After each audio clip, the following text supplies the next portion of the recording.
నిన్న చెప్పిన శబ్దాలు అతని శబ్దశాస్త్రంలో చెప్పచ్చు. ఆ శబ్దాలలో ఒక మంత్రం ఉంది, ఆ శబ్దాలలో ఒక పరిణితి ఉంది, ఆ శబ్దంలో ఒక సుగంధం ఉంది.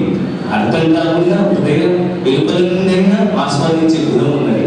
అలాంటి శబ్ద తత్పరుడు, శబ్దశాస్త్రుడు, అమెరికా, న్యూజిలాండ్ ఆర్య సమాజాల ప్రతినిధి, మరి ఆర్య సమాజాలకు ఆస్థాన పురోహితుడు, పండితుడు, భద్రపురుషుడు, ఆప్తవచనుడు, చక్కని ఆప్తవచనాలతో మనందరినీ ఇప్పుడు వారు వేదికపై రావాల్సిందిగా ఆచార్య నూయతే స్తూయతే అనేన పరమాత్మ ఇది ప్రణవ. ఒక ఓంకార ఉచ్చారణ ద్వారా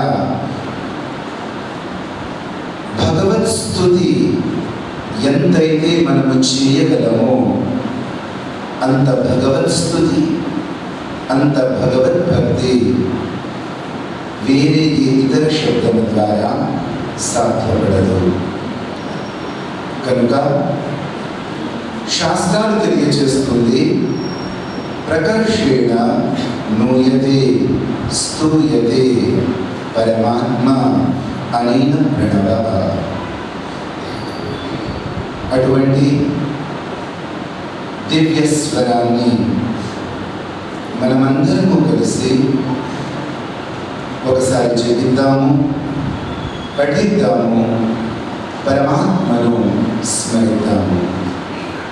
అందరూ కొన్ని క్షణాలు మౌనంగా కూర్చోండి.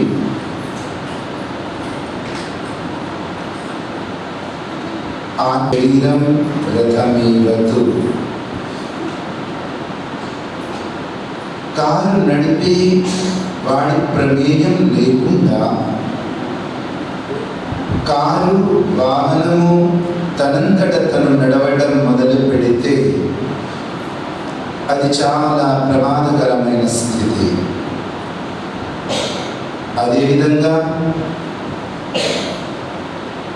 రథి అయినటువంటి ఆత్మ ప్రమేయం లేకుండా రథము తనంతట తనే నడిస్తే అది కూడా ప్రమాదకరమే. ఈ రథము పైన ఆత్మ నియంత్రణ ఎల్లప్పుడూ ఉండాలి, ఉండి తీరాలి. ఆదేశించండి మీ శరీరాన్ని, ఓ శరీరమా స్థిరంగా ఉండు. యజమాన స్థానంలో ఉండి ఆదేశించింది మీ నేత్రాలని, ఓ నేత్రములా ప్రశాంతముగా మూసుకొని ఉండండి. ఇలా శరీరంలోని ఒక్క అంగాన్ని మీ అదుపులో, మీ నియంత్రణలో ఉంచడానికి ప్రయత్నించండి.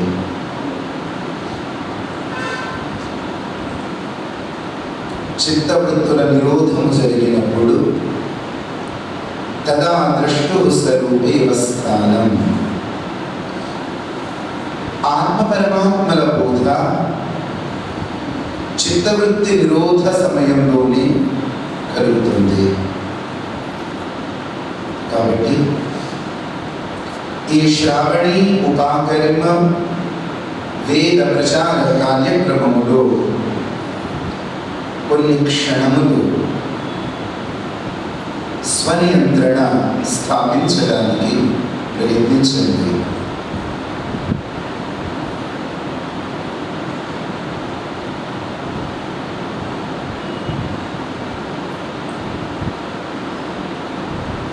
కేవలం బాహ్యవృత్తుల నిరోధము మాత్రమే కాకుండా మన ధ్యానాన్ని ఓంకారం మీద స్థాపించడానికి ప్రయత్నించాలి. సంస్కృత వాంగ్మయంలో ప్రకటించిన విధంగా ఓంకారం బిందు సంయుక్తం నిత్యం ధ్యాయంతి యోగినః కామదం మోక్ష మోక్షదం చైవ ఓంకారాయ నమో నమః. అతి సూక్ష్మ ఆనందముతో సదా సంయుక్తుడైనటువంటి ఆ ఓంకారాన్ని ధ్యాయంతి యోగినః, యోగులు ఎల్ల వేళలా ధ్యానిస్తూ ఉంటారు. ఆ ఓంకారం కామదము మరియు మోక్షదము, ధర్మానుకూల కామనలను పూర్తి చేస్తూ యోగ్యులకు పాత్రులకు మోక్షానందాన్ని ప్రసాదించున్నది. అట్టి ఓంకారానికి నమో నమః, నమో నమః. ఈ కవి నేను పుట్టిన చోట ఎవరైనా ఒక వ్యక్తి ఉద్దేశం లేకుండా సరిగా చదువుకోకుండా సంధ్య చెయ్యని వాడు నికృష్టుడు. మన భాష చెబుతోంది. సంధ్య చేయని వాడు బలాలు అటు ఇటు తిరిగేవాడు. సంధ్య చేయని వాడు స్థిరమైనటువంటి బుద్ధిని కలవాడు కాడు అని మన భాషను చెబుతోంది. ఎన్ని సిద్ధాంతాలు మన లోక వ్యవహారంలో ఉన్నాయి. వేదాల మహిమను తెలియచేయడానికి మన పూర్వీకులు ఎంత మంచి వాక్యం చెప్పారు. నీ మాటే నాకు వేదవాక్కు. నువ్వు చెప్పినటువంటి మాటను పూర్తిగా పాలిస్తాను. నువ్వు చెప్పినటువంటి మాటను నేను పూర్తిగా పాటిస్తాను అని చెప్పడానికి వాళ్ళు ఏమన్నారు? నీ మాటే నాకు వేదం, నీ మాటే నాకు వేదవాక్కు. మన పూర్వజులు యజ్ఞాన్ని, వేదాన్ని ఎంతగా హృదయానికి హత్తుకున్నారో ఈ చిన్ని చిన్ని మాటలు వింటుంటే, ఈ చిన్న చిన్న సామెతలు వింటుంటే మనకు అర్థమవుతుంది. అవునా కదా? మీరు చెప్పండి కదా. అటువంటి అద్భుతమైన రహస్యాలు, అటువంటి అద్భుతమైన ఆదేశాలు, సిద్ధాంతాలు మనకు వైదిక సత్సంగంలో తెలుస్తాయి. కాబట్టి మనం సత్సంగానికి తప్పకుండా రావాలి. సత్సంగంలో వచ్చిన తరువాత ఆ సత్సంగంలో చెప్తున్నటువంటి విషయాలను శ్రద్ధగా వినాలి, ఆలకించాలి, మన నిజ జీవితంలో వాటిని పాటించాలి. అదే జరిగిన 2 రోజుల నుంచి నేను మీకు చెప్పడానికి ప్రయత్నిస్తున్నాను. రండి, ఈ సత్సంగంలో కొన్ని విషయాలు తెలుసుకోవడానికి మనం ప్రయత్నిద్దాం. నేను నిన్న మీకు చెప్పాను, మనం వినాలి. వినని వాడు నేర్చుకోడు. వినని వాడు విద్య నేర్చుకోడు. వినని వాడు మాట్లాడలేడు. జన్మతో ఎవరైతే చెవిటి వాడుగా పుడతాడో, కంఠములో మాట్లాడే శక్తి ఉన్నా జీవితం మొత్తం మాట్లాడలేడు. వినలేదు, మాట్లాడలేదు. దీన్ని చిన్నగా మీ కుటుంబానికి అన్వయించుకోండి. ఈరోజు కొన్ని జాగ్రత్తలు నేను మీకు చెప్తాను. జాగ్రత్తగా వినండి, నేర్చుకోండి.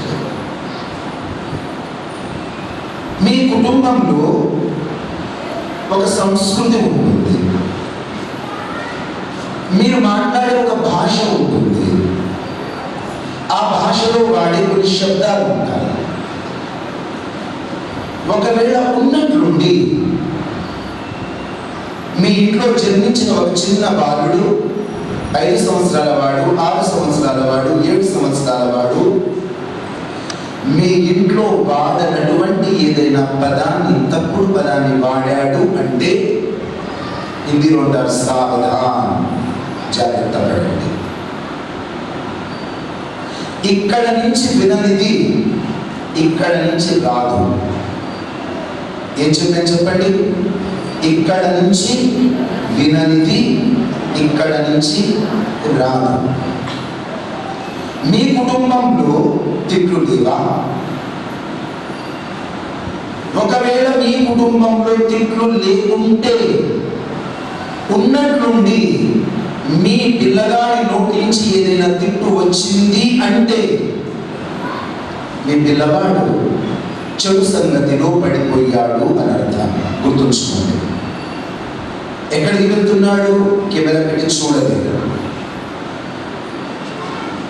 ఒక గూఢచారిని నియమించలేదు.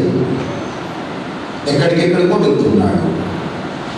కానీ వెళ్ళి తిరిగి వచ్చిన తర్వాత తన నోటి నుంచి వచ్చే మాటలు మీరు తల్లిగా, తండ్రిగా, నాయనమ్మగా, తాతయ్యగా జాగ్రత్తగా విన్నారు అంటే ఆ బాలుడు ఎక్కడికి వెళ్ళి వస్తున్నాడో మీకు అర్థమవుతుంది. చాలా ప్రభావం చూపిస్తాయి. ఇక్కడి నుంచి లోపలికి వెళ్ళే మాటలు చాలా ప్రభావం చూపిస్తాయి. నిన్నటి వరకు చెప్తున్నటువంటి విషయాలను చిన్నగా మనం మన కుటుంబ వ్యవస్థకు అన్వయించుకోవడానికి ప్రయత్నిద్దాం. నేను ఒకసారి భగవంతుడితో మాట్లాడుదామనుకుంటున్నాను. ఓ భగవంతుడా, అన్ని అంగాలకు ఏదో ఒక మూతనిచ్చావు. ఏమిచ్చావు? మూత. మొదటి తెలుసుగా డ్రక్కన్. నేను ఏదైతే చూడకూడదు అనుకుంటున్నానో, నేను చూడటం దేంతో చేస్తాను? కళ్ళతో కదా. దేవుడు మీ కళ్ళకు ఒక మూతనిచ్చాడా? చెప్పండి అమ్మా. దేవుడు మీ కళ్ళకు ఒక మూతనిచ్చాడా? ఆ మూత పేరు కనురెప్ప. మీరు ఏ దృశ్యాన్ని అయితే చూడకూడదు అని అనుకుంటున్నారో దానికోసం దేవుడు మీ కళ్ళకు మూతనిచ్చాడు. ఇచ్చాడా ఇవ్వలేదా? ఇప్పుడు మీరు ఎవరికైనా నన్ను చూడటం ఇష్టం లేదు అనుకో, తలకాయ తిప్పాలా? అవసరం లేదు. నా వైపు తలంచండి, జస్ట్ మూత పని చేయండి. ఢక్కని బతికెళ్తాడు కథ.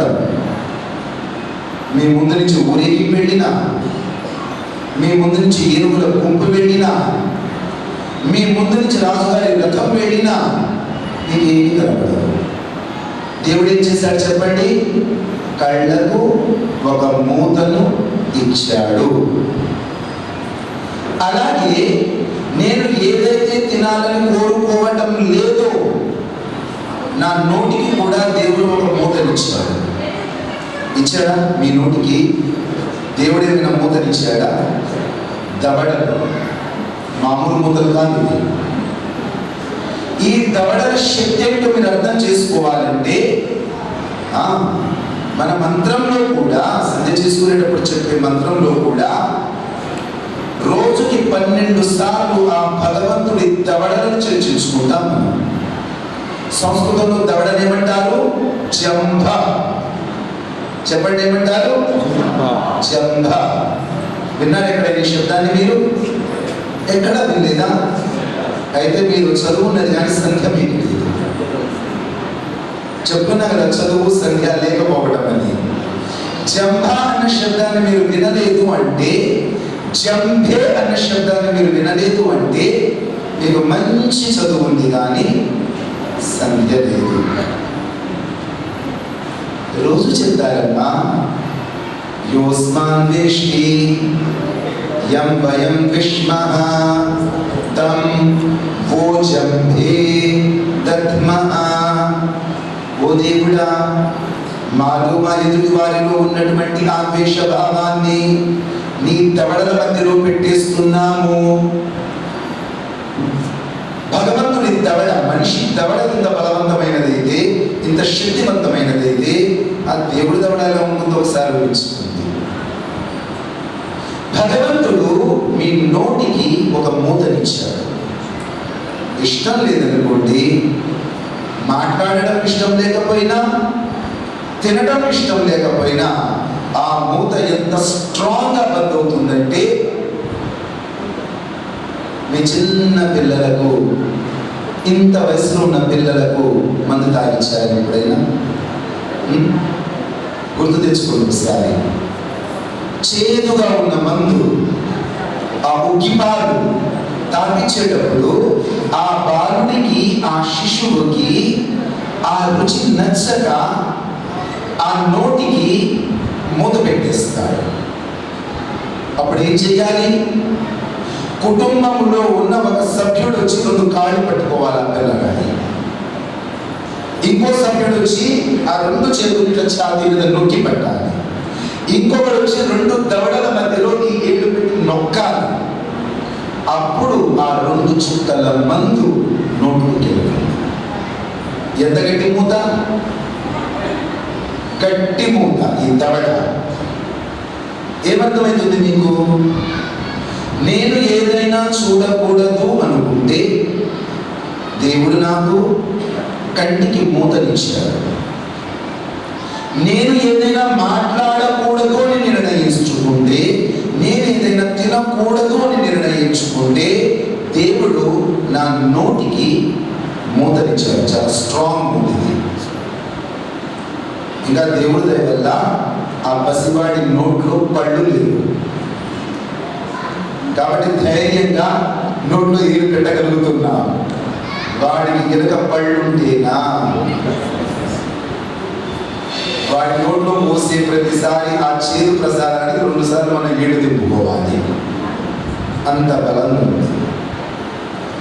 నేను ఏదైనా పీల్చుకోకూడదు అని నిర్ణయించుకుంటే, నేను ఏదైనా పీల్చుకోకూడదు అని నిర్ణయించుకుంటే భగవంతుడు కంటికి కనపడనటువంటి ఒక మూత ఈ ముక్కుకి ఇచ్చాడు. ఏంటి? శ్వాసను స్తంభింపచేయటం.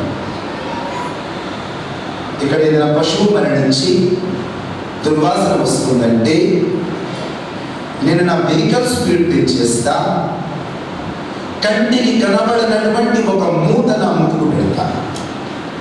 అదేంటా మూత? శ్వాసను స్తంభింపచేయటం. మీరు ఎప్పుడైతే శ్వాసను స్తంభింపచేస్తారో బయట ఉన్నటువంటి వాసన మీ ముక్కుకు తెలియదు. అది సుగంధం కావచ్చు, దుర్గంధం కావచ్చు. అర్థమవుతుందా? కాబట్టి ఆ దేవుడు మన జ్ఞానేంద్రియాలకు మూతనిచ్చాడు. కానీ ఒక్క చోట చిన్న పొరపాటు అయింది. ఆ చిన్న పొరపాటు ఏంటి? పొరపాటు కాదు, ఇది దేవుడిచ్చిన వరం. ఆ దేవుడిచ్చిన వరాన్ని మనం శాపంగా మార్చుకుంటున్నాం. దేవుడు నా దేహాన్ని సృష్టించినప్పుడు ప్రపంచంలో 2 రకాల దేవాలయాలు ఉన్నాయి. చెప్పండి, ఎన్ని రకాల దేవాలయాలు ఉన్నాయి? ప్రపంచంలో ఎన్ని రకాల దేవాలయాలు ఉన్నాయి? 2. మీరు చెప్పొచ్చు కాదండి, చాలా ఉన్నాయి. మా ఊళ్ళో చర్చ్ ఉంది, అదొక దేవాలయం.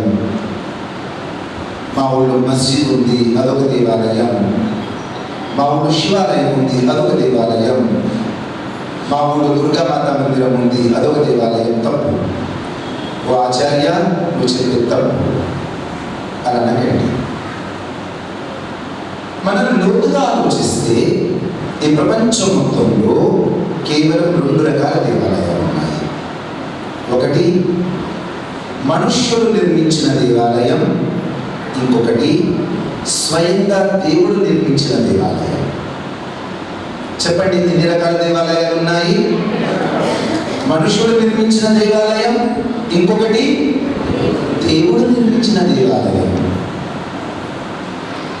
మిమ్మల్ని ఒక చిన్న ప్రశ్న అడుగుతాను. మనిషి నిర్మించిన దేవాలయాల సంఖ్య ఎక్కువ, లేదా దేవుడు నిర్మించిన దేవాలయాల సంఖ్య ఎక్కువ? చెప్పండి. దేవుడు నిర్మించిన దేవాలయాల సంఖ్య ఎక్కువ. ఆ దేవాలయం ఏంటి? దేహం. పాటల్లో కూడా చెప్పారు, దేహమేరా దేవాలయం. మీ దేహం మీకు ఒక కూతురు రూపంలో, కొడుకు రూపంలో భగవంతుడు ఏదైతే ప్రసాదించాడో ఒక 2 శరీరాలను ఆత్మసహితంగా, అవి దేవాలయాలు. దురదృష్టం ఏంటంటే మనం ఇంతవరకు మన పిల్లలకు కన్నా ఇదిగో ఇది దేవాలయం అని చెప్పలేదు. చెప్పాము ఎప్పుడైనా? బయట కనిపిస్తున్నటువంటి గోపురాలకు, బయట కనిపిస్తున్నటువంటి గోడలకు మనం ఇలా వేలు చూపించి కన్నా ఇదిగోరా గుడి, దేవాలయం అని చెప్తారు. కానీ ఒక్కసారైనా మన కుటుంబంలో జన్మించినటువంటి ఆ శిశువులకు కన్నా ఇది నా దేవాలయం, ఇది అని ఎప్పుడైనా చదివామా? చెప్పలేదు. ఇకపై చెప్తామా? మీరు చెప్తారా? ఈ సత్సంగం సఫలమైనది.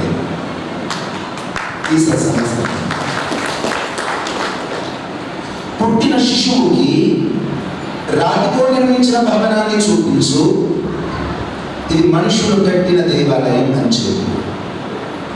అది పెరగదు, అది ఎదగదు. పెరుగుతుంది, అది పెరగదు. ఎదుగుతుంది, అది ఎదగదు. రోగాన పడితే తనంతట తను బాగు కాదు. నయం ఏమంటారు? నయం ఏంటి అంటారా? నయం అంటారా మీ దగ్గర? ఆ గుడి రోగాన పడితే దానంతటి నయం కాదు. మేస్త్రీలను పిలిపించాలి, దాన్ని నయం చేయాలి. కానీ దేవుడు నిర్మించిన ఈ దేవాలయాన్ని చూడండి, ఒకవేళ రోగాన పడినా తనంతట తానే నయమైపోతుంది. అవుతుందా కాదా? ప్రపంచంలో ఉన్నటువంటి వైద్య నారాయణులందరికీ నేను ప్రణమిస్తున్నాను. గొప్పవారు వైద్యు నారాయణు హరి అన్న శాస్త్రాలు చెప్పారు. వైద్యులు చాలా గొప్పవారు.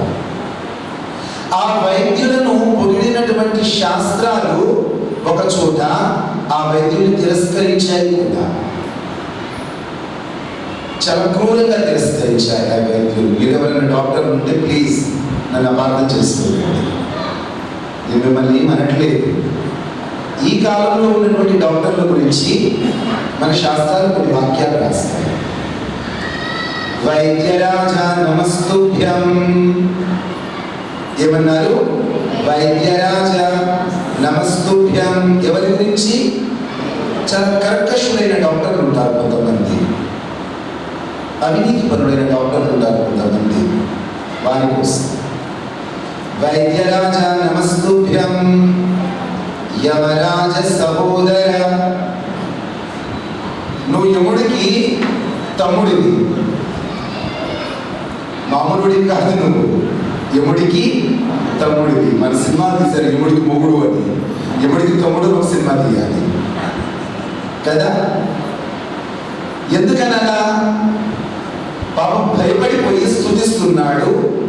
యమస్తు ప్రాణాన్ హరతి. యముడేం చేస్తాడు? ప్రాణాలను హరిస్తాడు. యమస్తు ప్రాణాన్ హరతి. వైద్య ప్రాణాన్ ధనాని చ. వైద్యుడు ప్రాణాలు తీసుకొని పోతున్నాడు, ఉల్టా ధనం కూడా తీసుకొని పోతున్నాడు. 2 లక్షల రూపాయలు, 5 లక్షల రూపాయలు, 12 లక్షల రూపాయలు. ప్రాణానికి గ్యారెంటీ లేదు, డబ్బులు ఎలాగో కట్టాలి. వైద్యరాజ నమస్తుభ్యం యమరాజ సహోదర వైద్యస్తు ప్రాణాన్ హరతి. క్షమించండి. యమస్తు ప్రాణాన్ హరతి వైద్య ప్రాణాన్ ధనాని చ. 2 రకాల మాటలు మన శాస్త్రాల్లో ఉన్నాయి. పవిత్రులైనటువంటి ఆ వైద్యులను చూసినప్పుడు హృదయం నుంచి భావన తన్నుకుంటూ వచ్చింది. వైద్యో నారాయణో హరి. కానీ అవినీతి పరులైనటువంటి వైద్యుడిని చూసినప్పుడు అదే హృదయం నుంచి వేరే భావన వచ్చింది. యముడు కేవలం ప్రాణాలే తీసుకుని వెళ్తాడయ్యా, నువ్వు ప్రాణాలను కూడా తీసుకున్నావు, మా ధనాన్ని కూడా హరిస్తున్నావు అని చెప్పారు.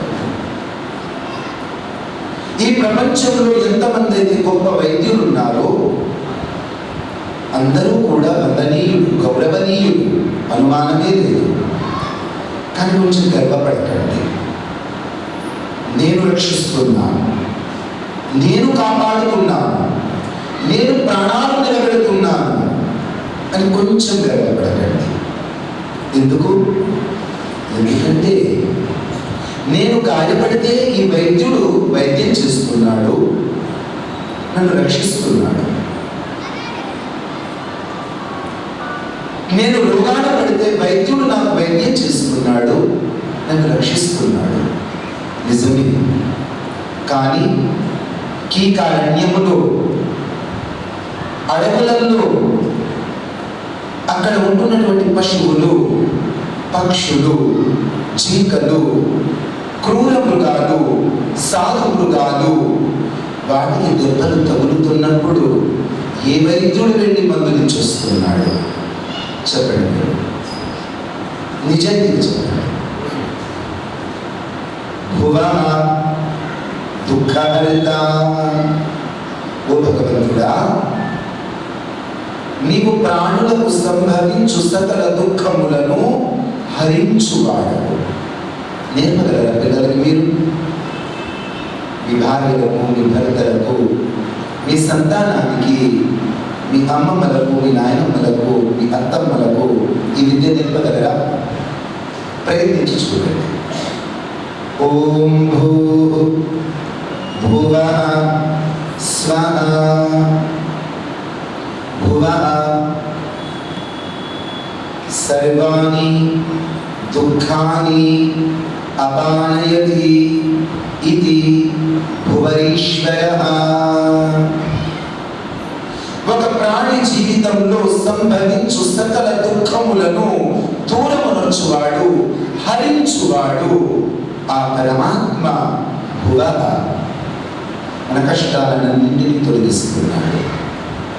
కానీ నేను నా మూర్ఖత్వంతో అతడు ఒక కష్టము తొలగించేలోపు 3 కొత్త కష్టాలను నా ఒంటికి పూసుకుంటున్నాను. అదేగా జరుగుతుంది. చిన్న పిల్లవాడు, శిశువు, ఓకే, ఎప్పుడైనా చూసారా మీరు ఎలా?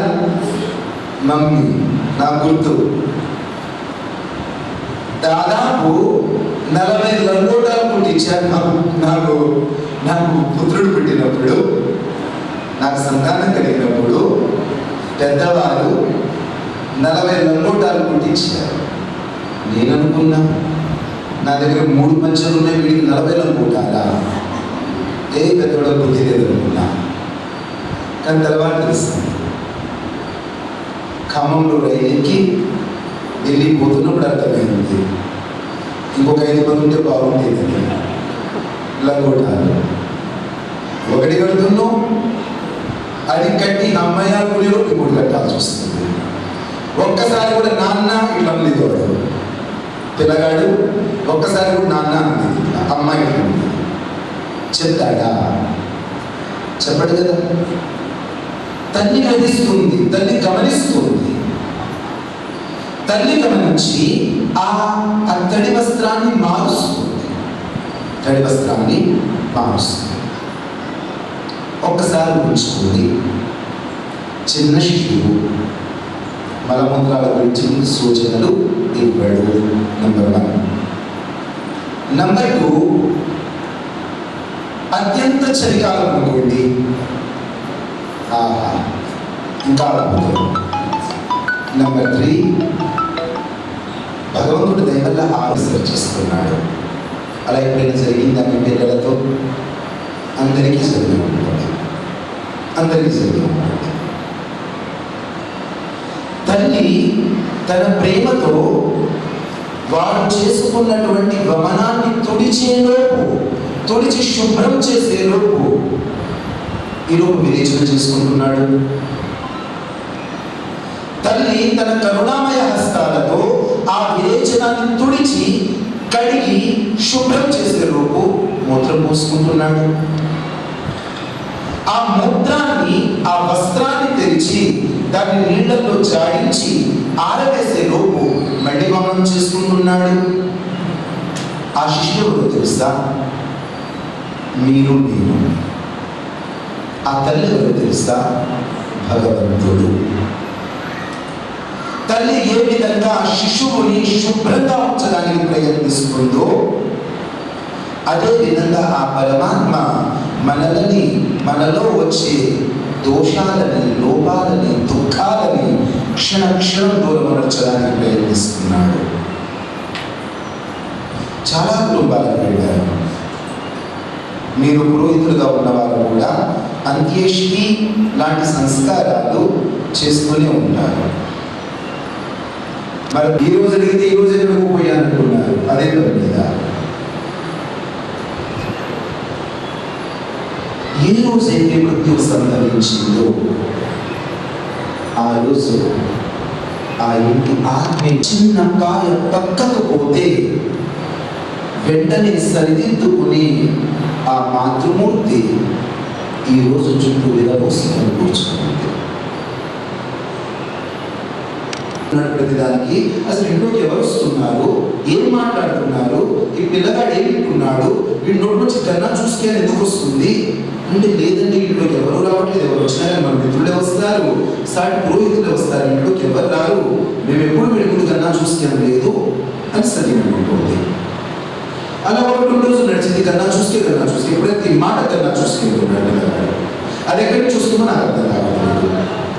చివరికి ఒకరోజు వాడు చూస్తున్న కార్టూన్స్ ఏదైతే చూస్తున్నాడో ఆ కార్టూన్స్ లో ఒక క్యారెక్టర్ పేరు హాగీ అని ఒక క్యారెక్టర్ ఉంటుంది.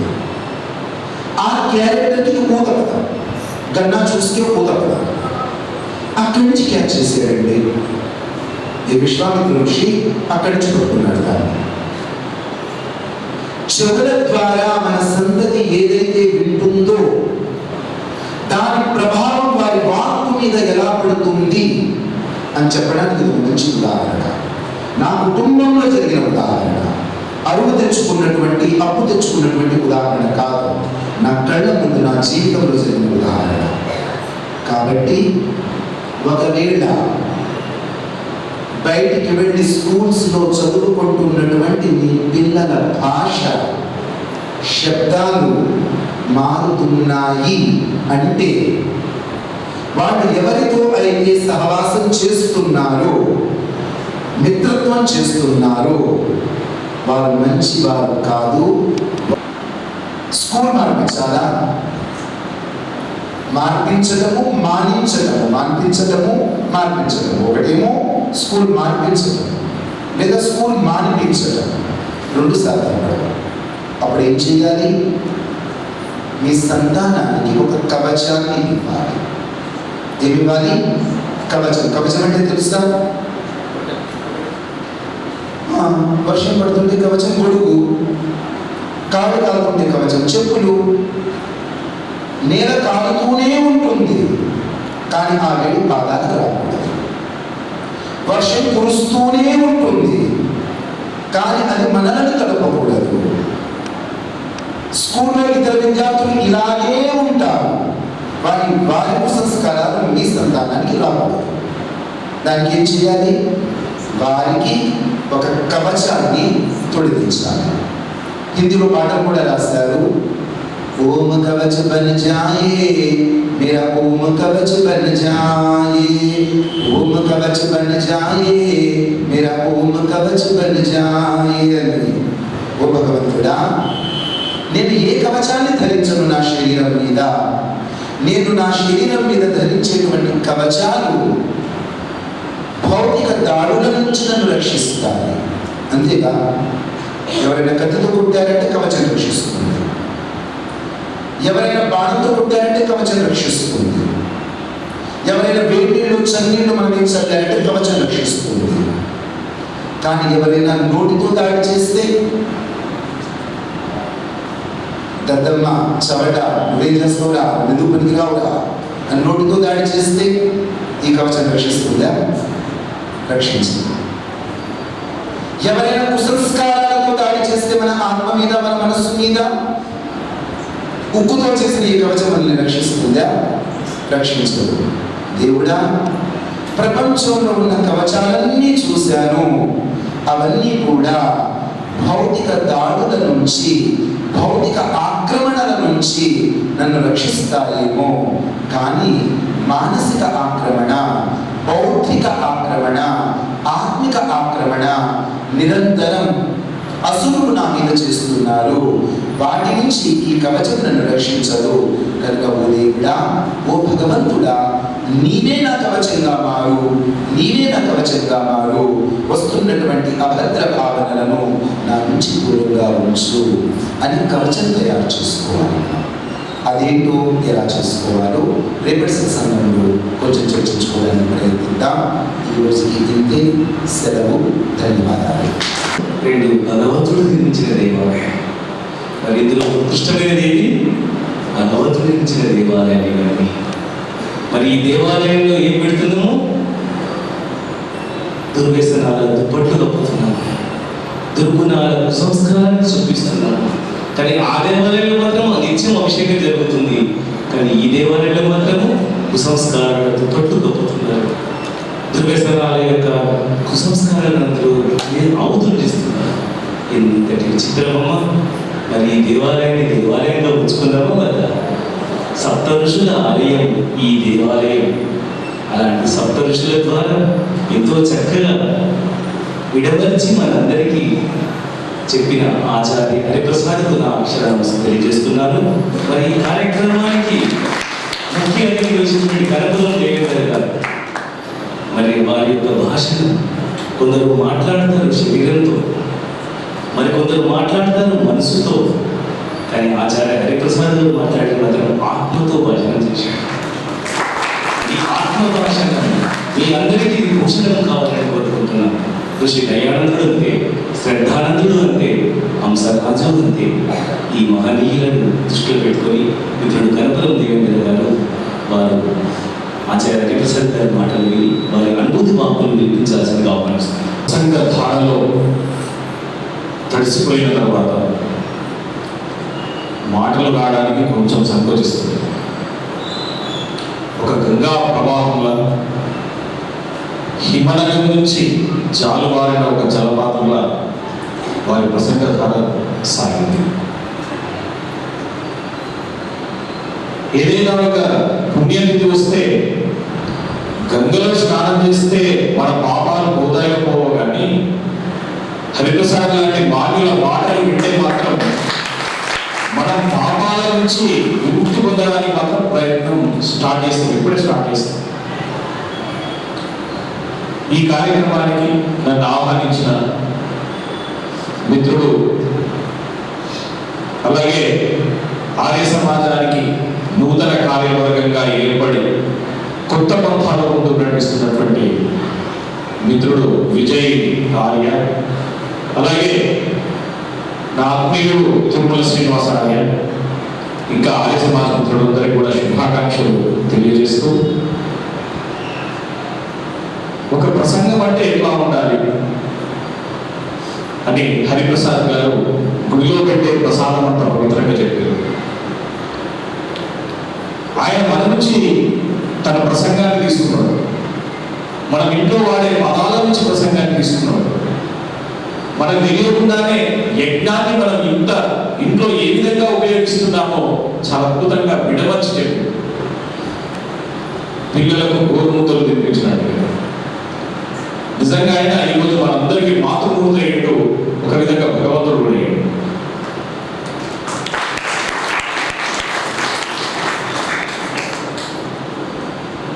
చాలా మందికి నేను ఎక్కడో చదివాను, ఐక్యరాజ్య సమితి ఒక సర్వే చేసింది. ఆ సర్వే ద్వారా వచ్చిన ఫలితం ఏంటంటే సమాజంలో జరుగుతున్నటువంటి హింసకు, భార్యాభర్తల మధ్య కొట్లాటలకు, తల్లిదండ్రులకు పిల్లలకు మధ్య కొట్లాటలకు కారణం ఏంటి అంటే ప్రజలలో ఎవరైనా చెబితే వినే శక్తి కోల్పోయినట్టు. అందుకు జరుగుతున్నాయి అనర్థాలు. భార్య చెప్పిన మాటను భర్త విన్నాడనుకో, భర్త చెప్పిన మాటను భార్య వినిందనుకో, ఆ కుటుంబంలో కలతలు ఉంటాయి. ఒకరినొకరు అర్థం చేసుకుంటారు. వినకపోతూనే ఒకరినొకరు కొట్టుకుంటారు. ఇది మన ఇళ్ళలో కూడా కనబడుతుంది, సమాజంలో మనం చూస్తున్నాం. ఇక్కడ ఉన్న వాళ్ళంతా పెద్ద మనుషులు ఉన్నారు. మీరు చాలా పంచాయతీలకు పోయి ఉంటారు. ఆ పంచాయతీలో చెప్పుకుంటారు అప్పుడు భార్య తన భర్త ఏ విధంగా ప్రవర్తించాడు, భర్త తన భార్య ఏ విధంగా ప్రవర్తించాడని చెప్తున్నారు. ఆ పంచాయతీలో ఒకళ్ళు మాట ఒకళ్ళు విన్న తర్వాత అప్పుడు అర్థమైంది మనం అనవసరంగా పంచాయతీ పెట్టుకున్నాం, మనం ఇట్లా మాట్లాడుకుంటూ అయిపోతుంది కదా. మీరు చూసుకోలేదు మాత్రం నేను చాలా చూస్తున్నాను. ఆ పంచాయతీలో జరిగింది ఇంట్లో జరిగితే అనేక సమస్యలకు పరిష్కారం అవుతుంది. నేను ఒక ఉపాధ్యాయునిగా పనిచేస్తున్నాను. ఈ కరోనా వచ్చిన తర్వాత పిల్లల్లో చాలా మార్పు వచ్చింది. ఆ మార్పు ఎంత జటిలంగా వచ్చిందంటే పిల్లలు వినడం బంద్ చేశారు, సెల్ ఫోన్లు చూసుడు స్టార్ట్ చేశారు, టీవీలు చూసుడు స్టార్ట్ చేశారు, వినడం బంద్ చేశారు. అసలు ఎంత ఆకతాయిగా తయారైందంటే ఈ జనరేషన్, వాళ్ళను మార్చాలంటే ఉపాధ్యాయులు మారిపోవాల్సి వస్తుంది. అట్లాంటి జటిలమైన పరిస్థితి మేము పాఠశాలలో ఎదుర్కొంటున్నాం. వినాయక చవితి పండుగ మనం చేసుకుంటాం. వినాయక చవితి పండుగ చేసుకుంటే పిల్లలకు అడుగుతాం, ఏం చేస్తారో మీరు వినాయక చవితి అంటే, సార్ డీజే పెట్టుకొని డ్యాన్స్ చేస్తాం సార్ అంటారు, పాయసం వండుకొని తింటాం సార్ అంటారు, సాయంత్రం కాగానే రకరకాల డెకరేషన్లో అవన్నీ చూస్తాం సార్, ఎంజాయ్ చేస్తాం సార్ అంటారు. ఆ దృష్టి పిల్లల్లో వచ్చింది అంటే కారణం మనమే. ఎప్పుడైనా మనం వినాయక చవితి ఇంట్లో చేసుకున్నప్పుడు ఆ గణపతిని ఒక్కసారి చూసిండ్రా, మంచిగా తీక్షణంగా చూసిండ్రా, పరిశీలించి చూసిండ్రా అని పిల్లలు అడిగాడు. అడిగితే వాళ్ళు పరిశీలనగా చూస్తారు వినాయకుడు. చూసిన తర్వాత ఒక ప్రశ్నలు అడిగాడు. గణపతికి కళ్ళు ఎట్లుంటాయి? చిన్నగా ఉంటాయి. గణపతికి నోరు ఉంటుందా? కనబడదు, తొండం తింటుంటుంది. గణపతికి చెవులు ఎట్లుంటాయి? చాలా పెద్దగా ఉంటాయి. ఎందుకుంటాయి తెలుసా? ఇతరులు చెప్పింది మనం బాగా వినాలి, అందుకే చూడలేదు. చాలా తక్కువ మాట్లాడాలి, అందుకే మనం ఆ తొండం అడ్డంగా ఉంటుంది వినాయకుడికి, తక్కువ మాట్లాడాలి. చూడడం కూడా చాలా తక్కువ చూడాలి. మీరేదైనా విషయాన్ని నేర్చుకునేటప్పుడు మనిషిని చూసుకుంటూ నేర్చుకుంటే చాలా తక్కువ నేర్చుకుంటారు. కళ్ళు మూసుకొని, ఇప్పుడు హరిప్రసాద్ గారు చెప్పారు, వారు చెప్పింది కళ్ళు మూసుకొని వినండి, మీకు ఎక్కువగా మీ మనసులో దిగుతుంది అన్నమాట. చూసిన దానికన్నా కళ్ళు మూసుకొని వింటే దిగుతుంది. ఇది గణపతి నుంచి మీరు నేర్చుకోవడానికి పిల్లలకి చెప్పండి, ఖచ్చితంగా వాళ్ళు మార్పుస్తారు. మన సంప్రదాయాలు ఉంటే ఉండలేదు, చాలా శాస్త్రీయంగా ఉంటేనే సంప్రదాయాలు. కానీ సంప్రదాయాలు మనం ఏం చేసినాం? వేడుకలుగా మార్చేసినాం. ఎంత డెకరేషన్ చేస్తే అంత పెద్ద పండుగ, ఎంత ఆర్భాటంగా చేస్తే అంత పెద్ద పండుగ, ఎంతమందిని పిలిచి భోజనం పెడితే అంత పెద్ద పండుగ. ఈ ఆర్భాటాలు, ఈ మన మన పరపతిని చూపెట్టుకునేటటువంటి వైభవాలన్నీ కూడా పక్కకు పోవాలి. ఆ పండుగ యొక్క సంప్రదాయం, దాని యొక్క శాస్త్రీయత ముందు తరాల కన్నా అట్లా అందినప్పుడు మాత్రమే మార్పు అనేది సాధ్యమవుతుంది. మళ్ళీ మన మంచి వారసులు ఈ దేశానికి ఉంటారు. ఈ విషయాలను చెప్పడానికి ఆర్య సమాజం ఒక మంచి వేదిక అనుకుంటుంది. నేను ఇక్కడికి వచ్చినప్పుడు దాదాపుగా మొత్తం ఈ ఆడిటోరియం అంతా నిండిపడింది. కానీ నాకు ఒక బాధ అనిపిస్తుంది, ఎందుకంటే ఈ మంచి మాటలు అందాల్సింది యువతరానికి. ఇక్కడ వచ్చిన వాళ్ళంతా వచ్చే సమావేశానికి ఒక్కొక్క యువకుడు, ఒక్కొక్క యువతిలో ఎవరు పెట్టుకోలేదు. వాళ్ళకి కావాలి,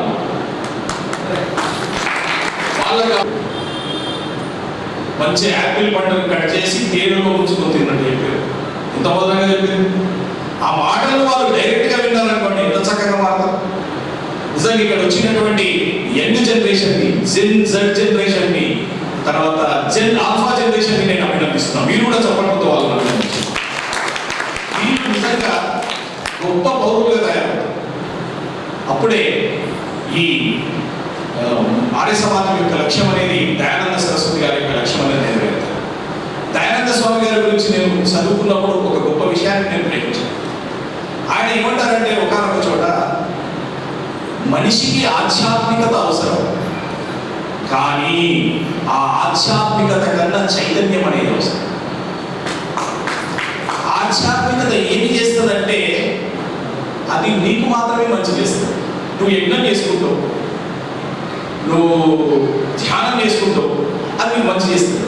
కానీ నీ చైతన్యం ఏం చేస్తుందంటే, నీలోకి ఒక 100 మందిని తయారు చేస్తుంది. ఇప్పుడు వాళ్ళు తయారు చేశారు కదా స్వామి గారు, ఆ చైతన్యం అనేది కావాలి. ఆర్య సమాజ కార్యకర్తలు, ఆర్య సమాజ నాయకులు, ఆర్య సమాజాన్ని ముందుకు నడిపించే రథసాత్వ చైతన్యం అనేది కావాలి. సమాజంలోకి చొచ్చుకోవాల్సినటువంటి ఆవశ్యకత ఉంది. నా పరిశీలనలో నాకు తెలిసి వైదిక సిద్ధాంతం ప్రకారం ఈ దేశంలో చైతన్యం తీసుకొచ్చినటువంటి ఒకే ఒక వ్యక్తి దయానంద సరస్వతి. ఆయన ఎక్కడ రాజపడలేదు. శత్రువులు తనను చంపుదాం వచ్చినా సరే వాళ్ళని చిరునవ్వుతో ఆహ్వానించినటువంటి వ్యక్తి, ఎదుర్కొన్నటువంటి వ్యక్తి. ఆ సిద్ధాంతం అనేది మనం నరడాలలో జీవించుకోవాల్సినటువంటి అవసరం. అప్పుడే దీనికి సార్థకత లభిస్తుంది. ఇది శ్రావణ మాసం. శ్రావణం అంటే వినడం అనే అర్థం. సో ఈ శ్రావణి సప్తాహంలో ఇంత మంచి మాటలను విని అదృష్టాన్ని కల్పించిన మీ అందరికీ, నాకు తెలిసిన మిడిమిడి జ్ఞానాన్ని అనుకున్నాను, లేకపోతే కొంత నాకు తెలిసిన విషయాలను మీకు చెప్పడానికి అవకాశం కల్పించిన మీ అందరికీ కూడా ధన్యవాదాలు. ఇది తప్పకుండా మీరు ప్రతిస్తారని భావిస్తూ ఆర్య సమాజం తరపున శ్రీమద్ దయానంద సరస్వతి ధన్యవాదాలు.